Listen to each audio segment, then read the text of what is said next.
Communist മൂല്യങ്ങളിൽ നിന്ന് വ്യതിചലിക്കുന്നവരെ, തെറ്റ് ചെയ്യുന്നവരെ സംരക്ഷിക്കുന്ന നിലപാടാണ് നേതൃത്വത്തിൻ്റെ ഭാഗത്ത് നിന്നുണ്ടായത്, ഉണ്ടായിക്കൊണ്ടിരിക്കുന്നത് എന്നതുകൊണ്ടാണ് പാർട്ടിക്കകത്ത് ആ തെറ്റുകൾ ചൂണ്ടിക്കാണിച്ചിട്ടും ശരിയായ നിലപാടുകൾ സ്വീകരിക്കാൻ തയ്യാറാകാത്ത സാഹചര്യത്തിൽ ജനങ്ങളുടെ മുമ്പിൽ തുറന്നു പറയാൻ സന്നദ്ധമായത്.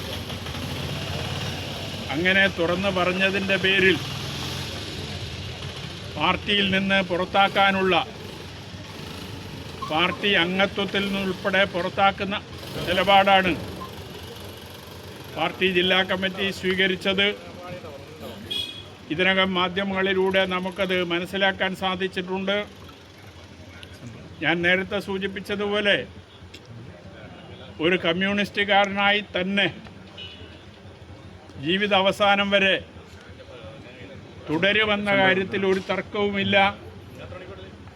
ഏതെങ്കിലും മറ്റ് രാഷ്ട്രീയ പാർട്ടികളിലേക്ക് പോകാനോ തെരഞ്ഞെടുപ്പിൽ മത്സരിക്കാനോ ഞാൻ ഉദ്ദേശിക്കുന്നില്ല, ഞാനതിന് സന്നദ്ധമല്ല എന്നതുകൂടി ഈ അവസരത്തിൽ സൂചിപ്പിക്കുകയാണ്.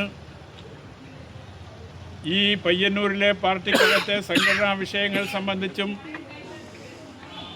ഫണ്ട് തിരിമറി സംബന്ധിച്ചുമെല്ലാം വിശദീകരിക്കുന്ന ഒരു പുസ്തകം ഞാൻ എഴുതിയിട്ടുണ്ട്. അത് അച്ചടിയിലാണ്.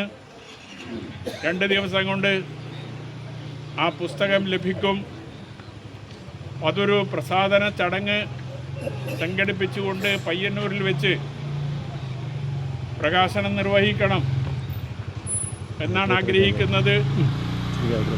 ആ പരിപാടിയിൽ നിങ്ങളെല്ലാം പങ്കെടുക്കണം എന്നുകൂടി അഭ്യർത്ഥിക്കുകയാണ്. അതിൻ്റെ തീയതിയും സ്ഥലവും പ്രകാശനം നിർവഹിക്കുന്ന ആളെക്കുറിച്ചുമെല്ലാം പിന്നീട് അറിയിക്കും. ആ നിലയിലേക്ക് പാർട്ടിയെ തെറ്റ് ചെയ്യുന്ന ആളുകളെ സംരക്ഷിക്കുന്ന പാർട്ടിയെ തിരുത്തിക്കുന്നതിന് വേണ്ടിയുള്ള ഈ പ്രവർത്തനങ്ങളിൽ എല്ലാവരും പങ്കാളികളാകണം എന്നഭ്യർത്ഥിച്ചുകൊണ്ട് ഈ പ്രകടനത്തിൽ പങ്കെടുത്ത മുഴുവൻ ആളുകളെയും അഭിവാദ്യം ചെയ്തുകൊണ്ട് ഞാൻ അവസാനിപ്പിക്കുക.